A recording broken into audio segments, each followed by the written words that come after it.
Giverny est un modeste village de l'Eure, à mi-chemin de Paris et de la côte normande. Sans doute est-ce pour cela que Claude Monet, le premier impressionniste, s'y établit, lui qui avait grandi près du Havre et débuté à Paris avec ses amis Renoir et Sisley.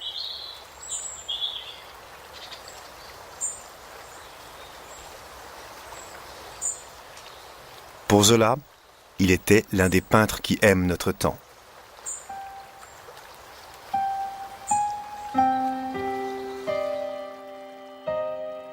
Ces jardins si lumineux et cette maison furent son domaine pendant plus de 40 ans. Et c'est ici qu'il mourut, en 1925.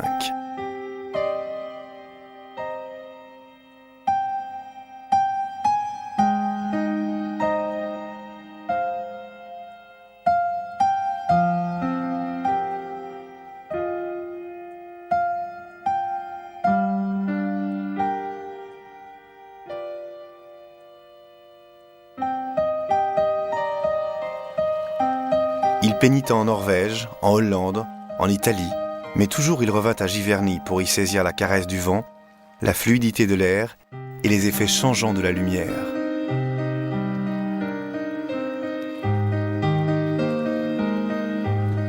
C'est ici que Monet, le précurseur tranquille, produisit sa dernière série, Les Nymphéas.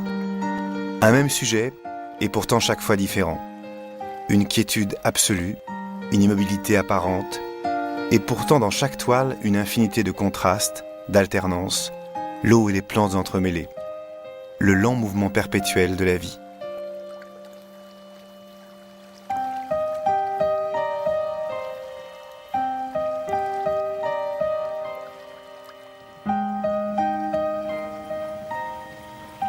Cette Normandie verte et paisible présente des paysages domestiqués depuis toujours par une longue pratique paysanne, ceux des contes de Maupassant.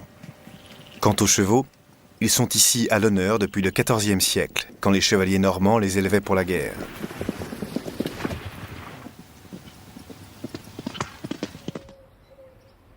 Sur cette vieille terre féodale, partout, châteaux et manoirs règnent sur quelques hectares chacun, comme un lien entre les âges.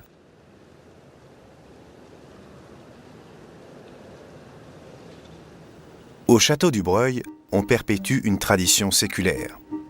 Transformer dans le secret des caves le modeste cidre distillé et vieilli dans des fûts de chêne en une eau-de-vie odorante, le Calvados.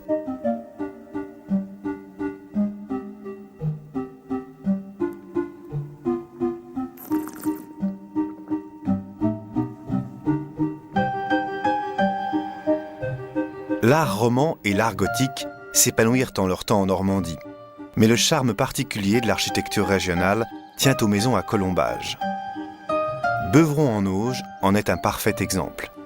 Ces maisons à pans de bois furent construites à la fin du Moyen-Âge, quand Anglais et Français luttaient sans merci pour le duché.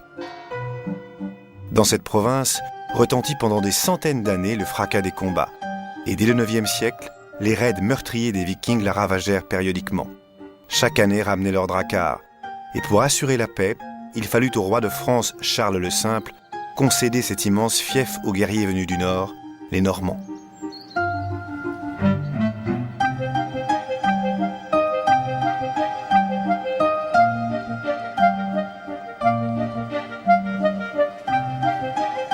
Les Vikings atteignirent Paris, et pour remonter la Seine, ils abordaient bien souvent par Honfleur.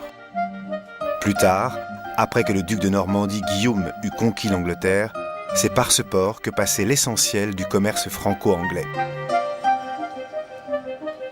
Il n'est plus fréquenté de nos jours que par des navigateurs de plaisance et des touristes, sensibles aux façades d'ardoise des maisons autour du vieux bassin et à la lumière qui inspira les peintres Boudin ou Pissarro.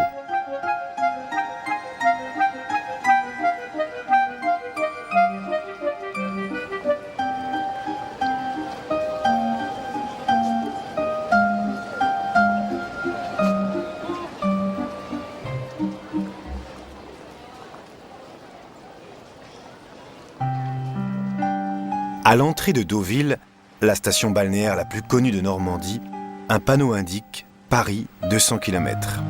C'est sans doute cette proximité qui fait du Deauville de Sagan ou le Louche le lieu pour jouer, danser, s'amuser comme dans la capitale, avec la plage en plus.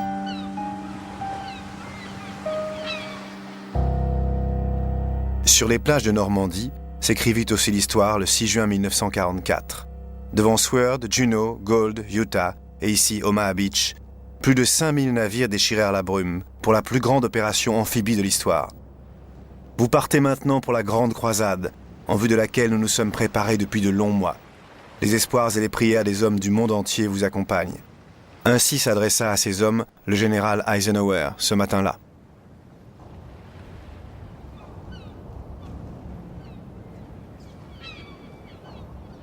Sous le feu d'enfer des défenseurs allemands, au milieu des champs de mines, devant les blocos cyclopéens, les soldats américains tombèrent par milliers, et on frôla le désastre total.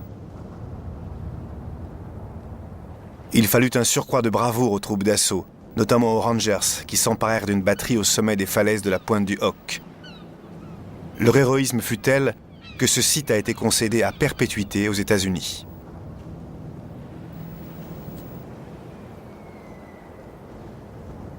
Tant d'hommes perdirent la vie dans ces combats de Normandie. Au cimetière de Colville-sur-Mer, sous les croix alignées, reposent 9836 soldats américains. 1500 autres, dont les corps ne furent jamais retrouvés, sont honorés par un mémorial.